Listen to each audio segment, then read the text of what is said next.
Good evening, everybody. It's your boy Kyng Kevyn. I think I'll wait a little while before to see that I get some more views before, or some viewers before I really get into the conversation. So this is new. I've not done a YouTube. Wow, that was three quickly in one moment. Anyway, I've not done a live show officially like this in God knows how long. So thank you guys for tuning in. I go by Kyng Kevyn, and I really want to thank you guys for tuning in and watching the show. So I'm going to start doing these shows a lot more frequently. I'm going to have all types of conversations. I'm going to make more posts. I want to be more engaged with all of you, my viewers, people who have followed me throughout the years or who know me personally and have always supported me. The amount of gratitude that I have for all of you guys is insurmountable. There's no way I can put a quantitative value to what you guys add to me and have brought to me over all these years through all the hardships and all that good stuff. Before we get started, I just want to make sure that you guys know to subscribe. So make sure you guys hit the subscribe button, hit the like button, leave a comment, and also there's a little bell here on YouTube down. I think it's down on this side. I don't know if the cameras are reversed, but we'll find out in a little bit. But hit the little bell button so that way every time I go live or every time I post new content, you guys will be notified and be able to watch some really great content, some great conversations. I am also persuaded to do a giveaway. So the first giveaway I think I'm going to do is a gift card to TGI Fridays for two. So I haven't set the parameters as to how I'm going to select my winners yet, but so we're at the end of February. So by March, beginning of March, I will select the winner. Maybe in my next post I'll be more specific, but right now I'm just going to go by, let's say, the 10th person to leave a comment. The 10th person to leave a comment on my video will, not the 10th comment, but the 10th person to leave a comment on my video. I'll ship out some gift cards to TGI Fridays so you and a friend or a partner can go out and grab dinner. So the reason why I say a partner, because we know Valentine's Day just passed and it's supposedly Lovers Month. So I'm going to start a series on relationships. Not too long ago on Facebook, I posted a question if you guys had any questions about relationships and conversations that you'd like for me to tackle. So in that, I got a few good ones. So something that one of the questions that I was asked was, what solidifies a good relationship or a relationship altogether? Now, again, I'm new with this, so bear with me as I work out all of my kinks and I go through all of my notes and all that good stuff. So we understand that a relationship is basically a commitment between two or more people.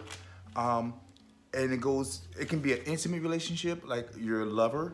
It could be a business relationship with some business partners. It could be a familial relationship between family members. But there are a lot of different things that constitutes or constitutes a relationship. So in this conversation, we're going to talk about an intimate relationship with a significant other, in parentheses, others. So having a bond with someone, and let's say you just meet somebody and you want to get to know them better, and there's so much I could say. Thinking about like the sexual aspect of it, just the lustful part of it, or talking about getting deep with a person, getting to know a person through their ins and their outs, their ups and their downs. I think the thing that constitute it actually being a relationship is that moment when you realize that this is moved from a friendship or is moved from just a physical connection to something more emotional, mental, and even spiritual. So there are different steps and stages to this thing. So in its first stage, it's simple. It's really physical. Like there may be something that intrigues you about a person that leads you to say, you know what, this is someone that I really want to get to know a little bit better. And that to me is really interesting because it already is deeper than physical, even though like you can't make a connection or you can't go past that physical piece sometimes, because that's the first step, like to see a person physically and to see something that attracts you. But the flip side is there are opportunities or moments or instances where the person may speak well, or the person may, thank you, bro, or the person may have a talent, or the way they dress, or the way they carry themselves. But on that level, it seems very superficial or very surface. So to me, that's the first step to a good relationship or a connection. Then it comes from the conversation. And when you have conversation with the person, sometimes it's difficult to really dig deep because you don't know this person. A couple of tips that I would offer, when you talk about like a first date to get to know someone, I always like first dates that are exciting or excitable, situations where you get to see that person's personality. So one of my favorite first dates is not a movie or dinner, not right away, not off the bat. The reason why I say that is because it's expected that if you're in the movie theater, that you're going to watch the movie. Like if your intention is just to have a jump off or to cuddle or something like that, yeah, movie's fine. But you don't get to see the person's personality or get a feel for the person. Same with with dinner. You can talk. If you decide to do dinner, go somewhere simple where you can eat something light. You won't sit there and stuff in your face because you don't get a chance, again, to know the person and get to know their personality. The most you can, you can, but there's always the question of who's paying for the meal? Are there any allergies? All of those things kind of play a part in first dates. So my recommendation for first dates are adventurous things. Let's go to a paint and sip. Let's go to an amusement park. Let's explore hiking or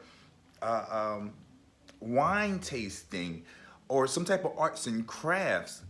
Do something that you'll get to see this person smile. They'll get to see you smile. You guys can get a taste of each other's personality. Then you move past the point of, okay, first it's just the physical, then it moves on to the point where we get to know each other's personality. Don't rush into a relationship. Trust me, I'm telling you guys this from my own personal experiences, from someone who's a serial dater or a relationalist, a professional relationalist, as I like to say it. But the courting phase is, yeah, we went on our first date, but we're taking time to get to know each other. I strongly discourage a date at someone's house. That's not a date. If they want to cook dinner or you want to cook dinner, don't. Always, always, always go out. Take time to go out by yourselves. But then if there's a group event that you can go to together, do that. Take the time to get to know each other first. Then, after maybe 3 or 4 dates. Yes, 3 or 4 dates. Then go out with their friends and see how they interact with other people. I'm really prolonging this because I don't think that meeting the family should happen right away, because you have to consider, once you get to know a person, or if you don't take the time to get to know a person and you're dating this person and you meet their family and they meet your family, then something happens and it goes south. Now you're embarrassed because you introduced this person to your mother and they're gone. It's painful to talk about, but okay. So I thank you for that tidbit. And also, right now I apologize for the interruption in the conversation, but right now I am doing this video on my phone until I learn a better way to sync my actual camera up to YouTube.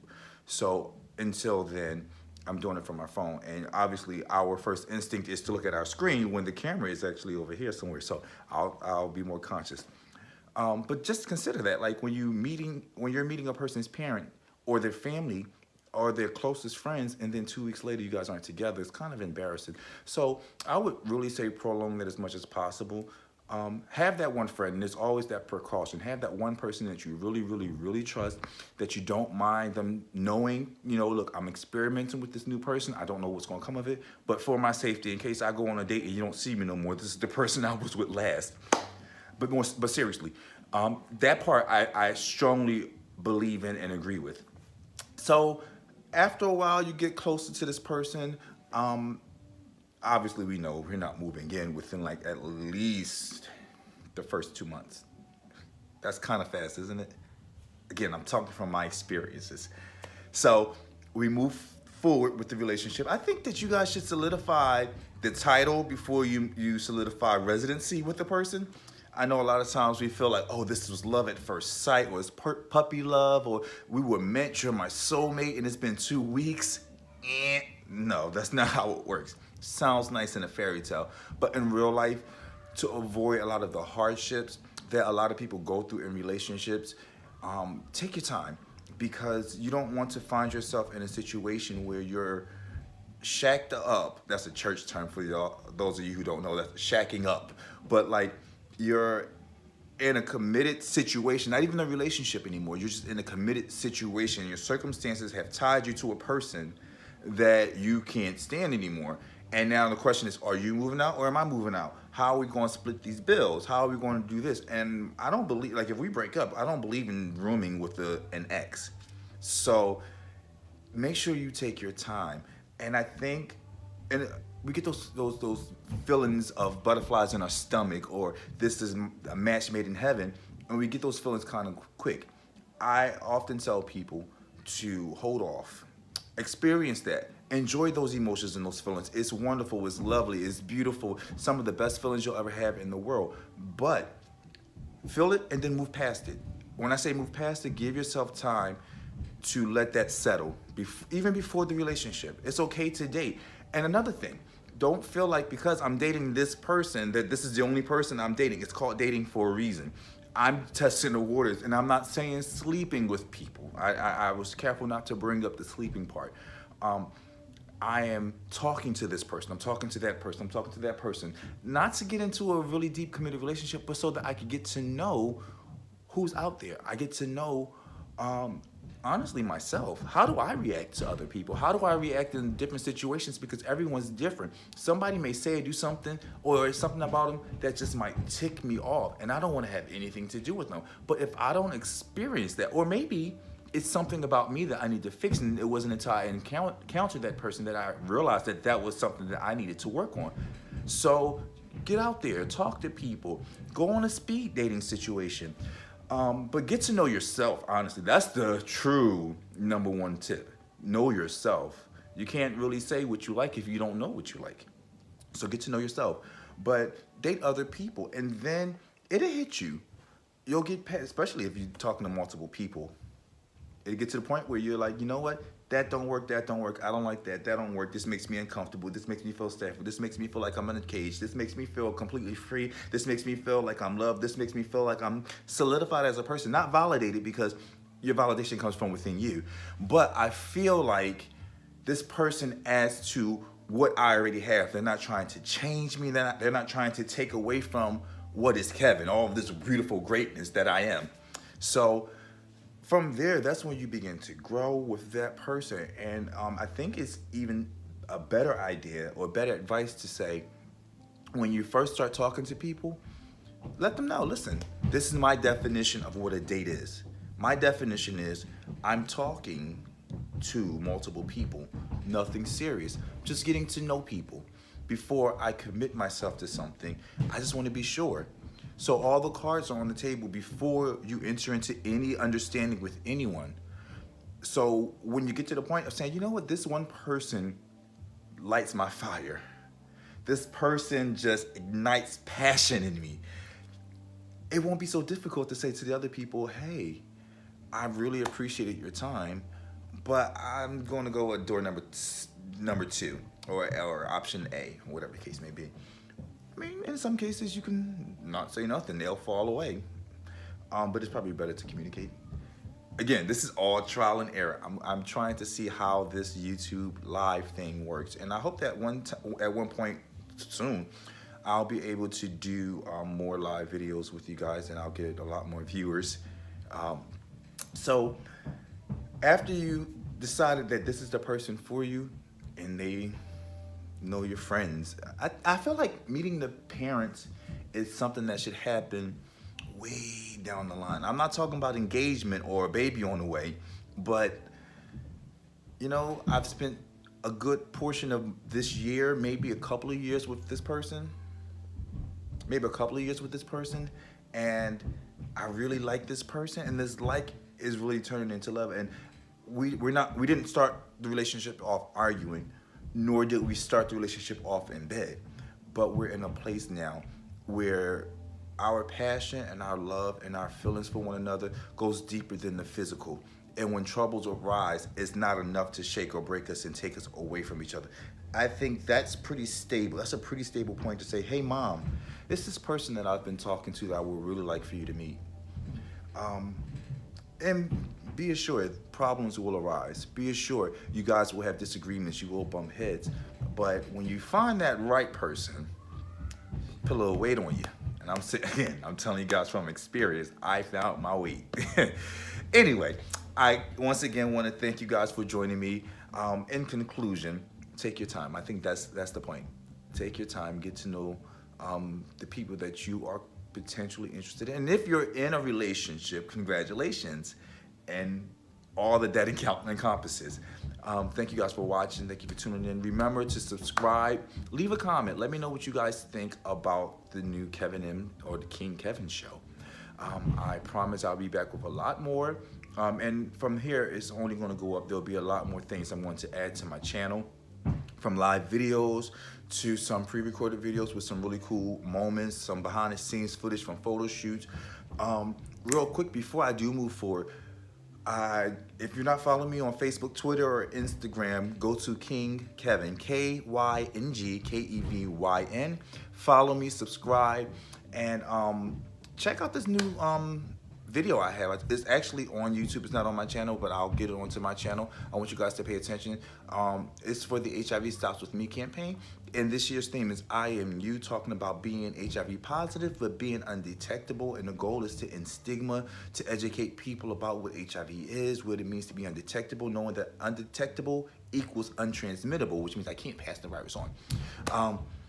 Also, I don't know if I've seen it, but the 10th, not subscriber, the 10th comment that I get on this video, that person will get two gift cards to TGI Fridays. So make sure you subscribe, hit the like button, hit the notification button, which is the little bell underneath the video, to let you know when I have new content up. Thank you guys again so much for watching. I'm very excited to be starting this, and I will see you guys next time on Kyng Kevyn Show. Thank you.